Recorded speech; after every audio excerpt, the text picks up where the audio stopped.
Assalamualaikum warahmatullahi wabarakatuh.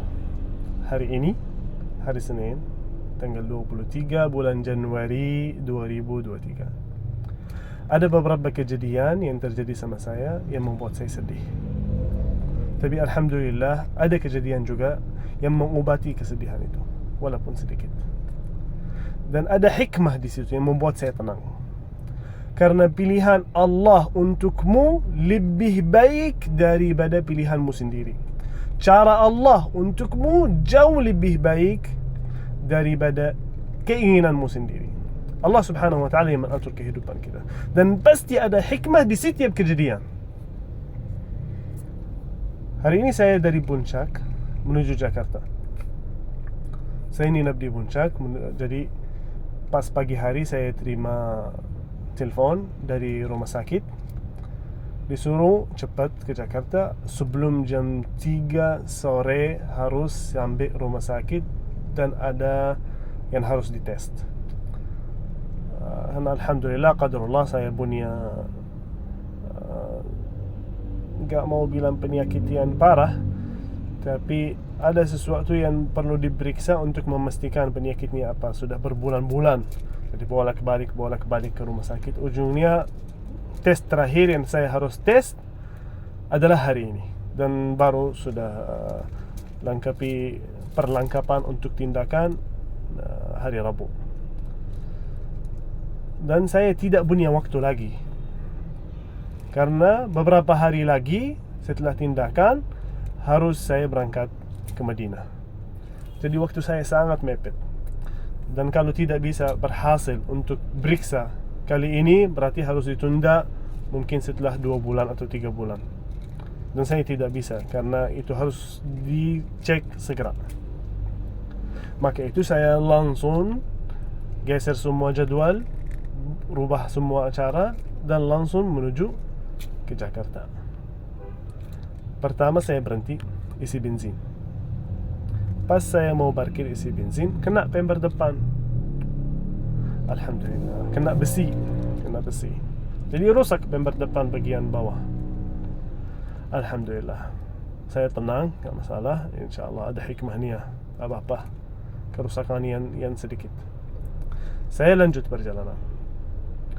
Ternyata macet luar biasa parah. Gara-gara mungkin hari Senin, tanggal 23, tanggal merah, jadi macetnya luar biasa. Saya berhenti di dalam kemacetan. Jadi kan jalan berhenti. Tiba-tiba boom! Apa ini? Saya kaget. Ini ada yang nabrak pasti. Saya lihat ke belakang, ke spion, mobil yang di belakang agak jauh. Lihat ke spion kiri, la ilaha illallah, lihat motor yang jatuh. Turun dari mobil, lihat orang sudah jatuh di solokan di pinggir jalan, dan dia sudah pingsan. Allahu Akbar. Ini pasti bikin hambatan. Memang saya bukan salah. Saya berhenti. Dia mau nilip, mau masuk dari kanan, mau ke kiri, tapi gak dapat. Kena ujung mobil. Kena mobil saya dari belakang dan rusak. Bemper sama ada bagian yang kegores. Tapi tetap saya harus berhenti, dan itu pasti hambatan. Sedangkan saya ada janji di rumah sakit yang saya harus kejar. Saya turun, diangkat sama orang, diangkat dari solokan, dinaikin. Mungkin sekitar 5 menit dia sadar. Ditanyain, apa yang terjadi pak? Malah dia tunjukin ke saya, rem. Bilang dia rem. Allahu Akbar. Apa? Ini memang saya lagi berhenti, kita lagi macet. Mau salahkan saya? Saya bilang, pak, apa yang saya rem? Saya gak rem, ini kan lagi macet, berhenti semua, bapak yang mau nilip. Untung alhamdulillah mobil yang di belakang saya dekat. Turun orangnya dari sana, bilang, ini memang yang nabrak, ini kita lagi berhenti. Tapi la ilaha illallah, dia ngotot ke saya. Tapi datang seorang tentara, dia berhenti mau bantuin, mau cek situasi seperti apa. Dan dia dengar saksi bilang apa, langsung dia tahu bahwa saya tidak ada kesalahan. Saya memang berhenti dalam kemacetan. Dan kebetulan orang yang nabrak saya, memang tinggal sekitar situ. Jadi teman-teman dan keluarganya udah dekat, langsung datang. Ngobrol. Udah aman, gak ada apa-apa. Malah bapak itu bilang orangnya cukup tua, bilang minta ganti rugi kerusakan motornya. Kaget saya, apaan saya minta ganti rugi? Diminta ganti rugi. Saya berhenti, orang datang nabrak, saya yang ganti rugi. Saya bilang, saya mau nuntut balik. Papa yang harus ganti rugi ke saya, karena papa yang nabrak saya. Bla bla bla bla bla bla. Ujungnya mereka kayak udah ada saksi, ada semua, gak bisa minta ganti rugi, gak bisa minta apa-apa. Udah wajar, itu yang wajar, itu yang memang harus terjadi. Habis itu saya bilang udah, saya gak mau apa-apa, saya mau jalan aja. Nanti keluarganya bantuin ke rumah sakit, saya tidak ada waktu. Dan memang itu urusan dia. Tapi dia nuntut mau biaya untuk rumah sakit. Allahu Rabbi, saya bilang apa hubungan saya? Apa hubungan saya? Saya bukan salah. Kalau saya yang salah, mungkin saya bisa tanggung jawab. Saya tidak salah, kenapa saya harus ganti rugi atau biaya rawat di rumah sakit atau apapun? Malah dia ngotot, marah sama saya, berdiri dia mau mukul. Tapi di situ ada tentara yang membela. Ini papa dah boleh keras, bapak yang salah, bla bla bla bla. Diam orangnya. Habis itu orang tentara tarik saya ke sebelah, ngomong sama saya dengan baik, dan panggil orang dari mereka yang keluarganya, katanya coba ngobrol dengan baik apa permintaannya. Baru keluarganya ngomong sama saya dengan baik, mungkin papa minta tolong lah dengan kebantuan. Memang kita tahu papa orangnya yang salah dan itu nabrak, tapi mungkin kebijakan dari papa dan minta bantuannya untuk mungkin ke tukang urut atau apa. Saya bilang yang penting saya bukan salah, udah tahu. Kalau untuk soal bantuan ya saya bantu, saya keluarin dompet, saya kasih uang, saya jalan. Jadi ini hambatan yang kedua. Pertama saya nabrak, yang kedua saya ditabrak. Ini hambatan. Waktu sudah berjalan, saya harus kejar rumah sakit dan macetnya luar biasa. Saya jalan ikutin macet sampai ada sekitar 500 meter. Ada belokan, bisa masuk alternatif. Yang tahu jalur Puncak tahu, ada banyak alternatif. Jadi saya mau masuk alternatif agar bisa kejar waktu. Tapi saya berhenti di situ sekitar 20 menit tidak bergerak. Saya bilang ya udah, mungkin saya bisa lewatin mobil, jalan pelan-pelan sampai nyampe belokan, baru belok. Ini karena sangat penting, darurat ini. Saya keluar dari jalur dan jalan pelan-pelan. Datang motor dari depan, berhenti di depan saya. Allah, ujian apa lagi ini? Dia berhenti, setelah berhenti, baru dia datang ke sebelah saya. Saya kira dia mau ngomong, mau apa. Saya mungkin dengan baik saya bilang maaf, saya ada keperluan penting, ada rumah sakit, bla bla bla bla. Mungkin dia bisa paham. Malah dia rusakin spion dan baki motornya gores mobil saya sebelah kanan. Allahu Akbar, ulus dada. Mau gimana? Dia langsung kabur, jalan. Gak baki plat nomor. Motornya udah motor gak sesuai. Lampu niaga nyala. Pelanggaran yang dia lakukan lebih banyak daripada yang saya jalan dengan kondisi darurat dan tidak mengganggu 100% jalan yang satu lagi. Jadi orang dan mobil semuanya tetap bisa lewat. Hanya saya jalan pelan-pelan agar bisa nyampe ke situ.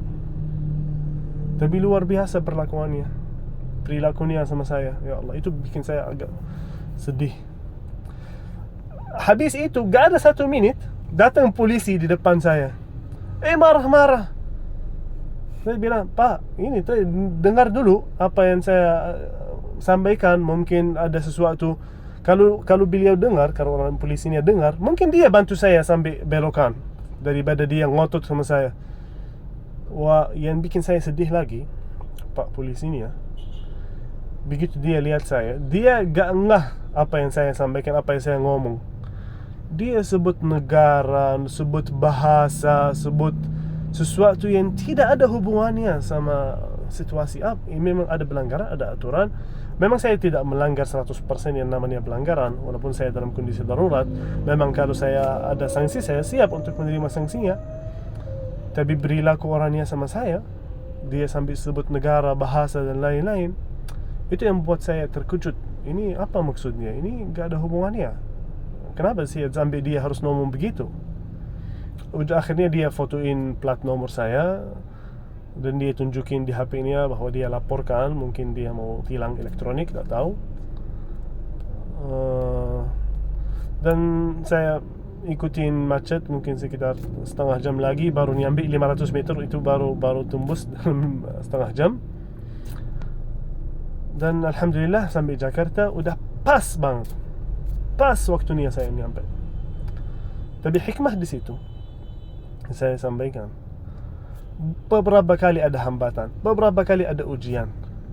Mungkin saya pikir kalau lancar jalannya, mungkin saya kecelakaan di tol, mungkin ada kecelakaan lain yang Allah subhanahu wa ta'ala jaga saya dari kecelakaan yang besar dan kecelakaan yang kecil.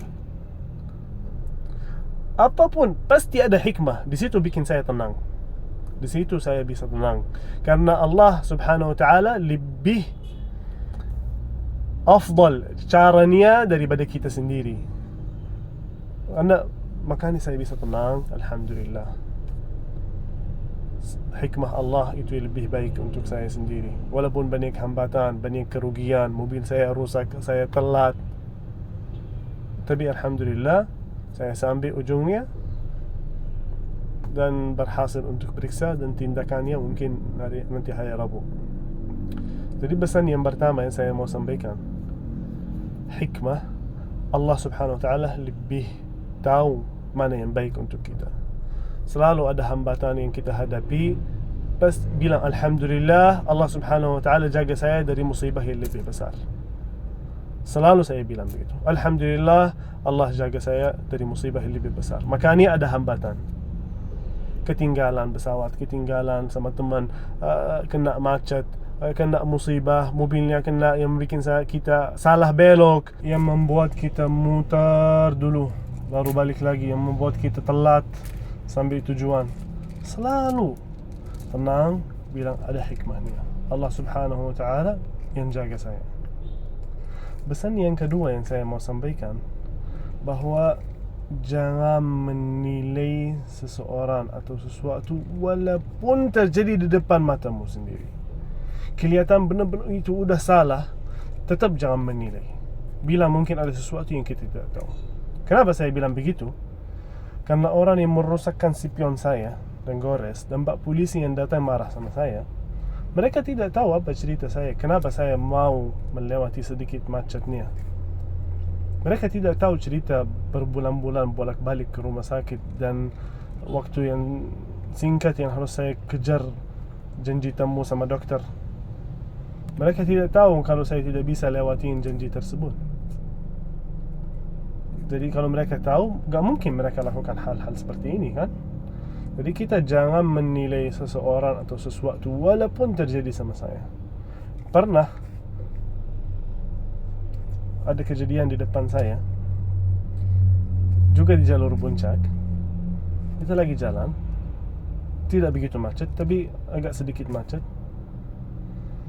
Ada mobil berhenti mau di depan kita, dan ada ibu-ibu turun dari mobil di tengah jalan. Turun lagi jalan ke pinggir. Agak kesal kita yang di belakang. Ini kan bisa minggir dikit dulu baru turun.